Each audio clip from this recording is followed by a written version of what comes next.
काफ़ी कुछ इस पर हो रहा है, मामला सुप्रीम कोर्ट में भी है, आज भी कुछ चीज़ें आई और अब हम उसी पर बहस कर रहे हैं कि एसआईआर की इस पूरी प्रक्रिया में जिस तरीके से माफ़ कीजिए, चुनाव आयोग पर जिस तरीके से सवाल उठ रहे हैं और क्या उसमें राजनीति ज़्यादा है या फिर उसमें कुछ ऐसी चीज़ें हैं जिन पर बात अब करना ज़रूरी है। वहाँ पर थोड़ा सुप्रीम कोर्ट को माफ़ कीजिए, इलेक्शन कमीशन को लचीला रुख अपनाना चाहिए और सुप्रीम कोर्ट की अपनी एक अंडरस्टैंडिंग है उन चीज़ों पर, अभी वो उसको रोज़ ऑब्जर्व कर रहे हैं। नाउ ब्रेक से पहले काफ़ी बातचीत हुई शुभंकर, जैसा आशुतोष भी कह रहे थे कि एक तरफ तो सारे वही लोग हैं जो नेता हैं, तो वो राजनीति करेंगे ही मुद्दों के ऊपर, फिर चाहे वो चुनाव आयोग का ही क्यों ना हो, पहले भी हुई अब भी हो रही है।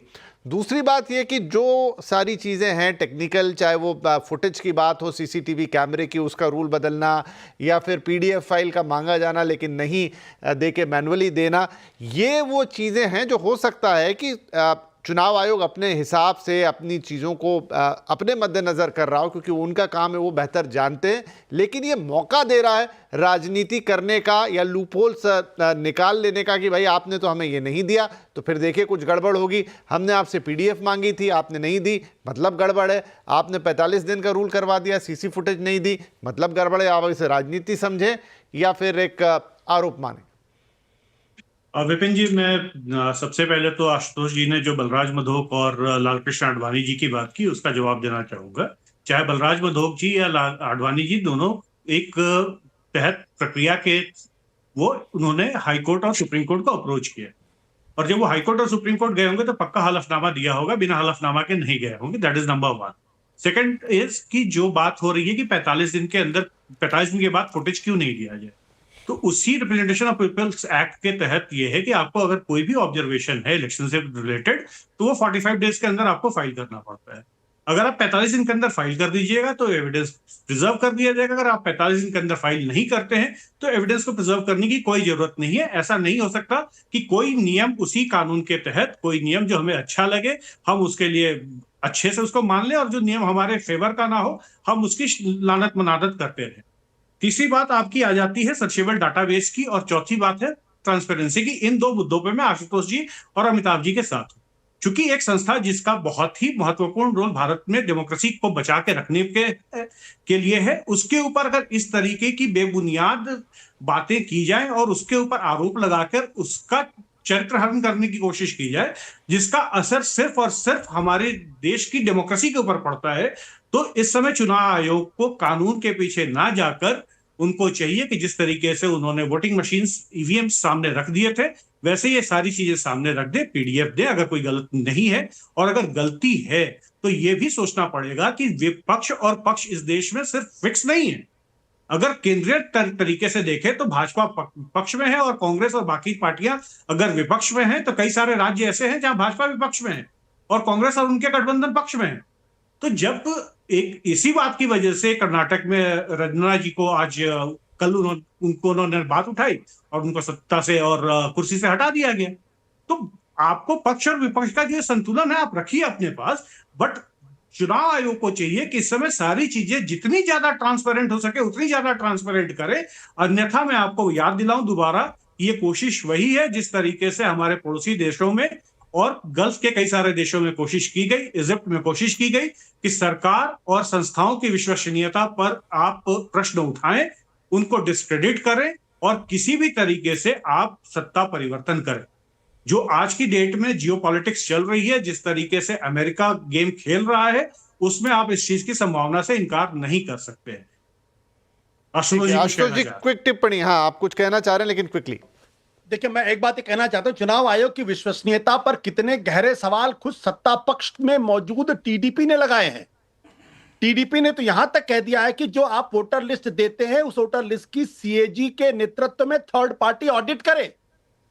अब इससे ज्यादा तो कांग्रेस पार्टी कही नहीं रही, इससे ज्यादा तो ना तो कांग्रेस को कोई, ये तो खुद टीडीपी कह रही है इस बारे में। और ये उन्होंने 18, 15, 16 जुलाई को जब वो इलेक्शन कमीशन के सामने गए थे तब उन्होंने ये बात कही थी। इससे ज्यादा गंभीर कोई बात कह सकता है? देखिए, महत्वपूर्ण सवाल जो हम बार बार मिस कर दे रहे हैं वो इसी बात को लेकर ये है कि भाई चुनाव आयोग की शुचिता बनी रहनी चाहिए, जो लोकतांत्रिक प्रक्रिया उसकी शुचिता बनी रहनी चाहिए। और आप जिस अगर कोई विपक्ष का नेता ये कहता, अगर तेजस्वी यादव ये कहते हैं कि हम चुनाव बायकॉट करने के बारे में भी सोच सकते हैं, आप सोचिए कितनी गंभीर स्थिति है। ये चुनाव आयोग का काम है, मेरा काम नहीं है। हम तो सिर्फ ये कह सकते हैं भाई ये स्थिति गलत हो सकती है। और जहां तक अभी शुभंकर जी ने जिक्र किया कि क्रेडिबिलिटी खत्म करने का, तो मैं याद दिला दूं, इस देश में 1989 में जब लोकसभा का चुनाव हो रहा था, विश्वनाथ प्रताप सिंह अपने जेब से कागज निकालते तो कहते देखिए इसमें बोफोर्स का अकाउंट है, जो एक फर्जी बात थी।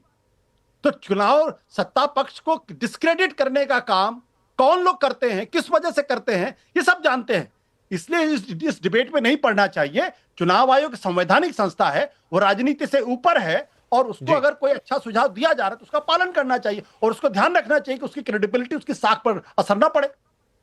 ठीक है अमिताभ जी, अब चूंकि मामला वाद और विवाद का है, एक तरफ चुनाव आयोग है, एक तरफ सत्ता पक्ष है और एक तरफ विपक्ष है, और तीनों में वाद है, इसीलिए पहुंचा है मामला सुप्रीम कोर्ट पे। तो क्या अब इस पूरे मामले को सुप्रीम कोर्ट के ऊपर ही छोड़ देना चाहिए कि वहां से ही जो निर्णय आएगा उसे ही मानेंगे? देखिए वो दोनों तरह की बातें कर रहे हैं। आज उन्होंने ये भी कहा कि अगर थोड़ा सा राहत दे दी कार्ड को लेकर, आधार कार्ड को लेकर, तो दूसरी तरफ उन्होंने ये भी कहा था कि अगर इसमें कुछ गड़बड़ी पाई तो हम पूरी की पूरी एक्सरसाइज रद्द कर देंगे। तो ऐसा नहीं है, वो उसको हर कसौटी पे कस रहे हैं। तो क्या अब हम माने कि अब सुप्रीम कोर्ट से ही इसकी कोई राह निकल कर आएगी? देखिए मामला पॉलिटिकल है, लॉजिकली जो भी लीगल एस्पेक्ट्स हैं उसके ऊपर ही सुप्रीम कोर्ट कोई फैसला या दिशा दिखा सकता है। लेकिन जहां तक बात, अब ऑफ कोर्स मैनिपुलेशन की बात सुप्रीम कोर्ट में नहीं है।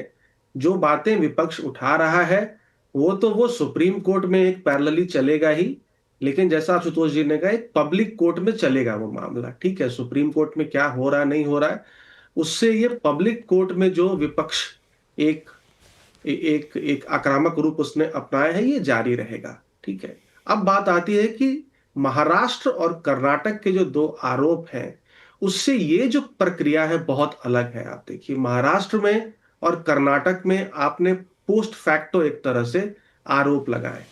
अब ये जो आरोप लगा रही है विपक्ष वो इस चुनाव प्रक्रिया के दौरान है।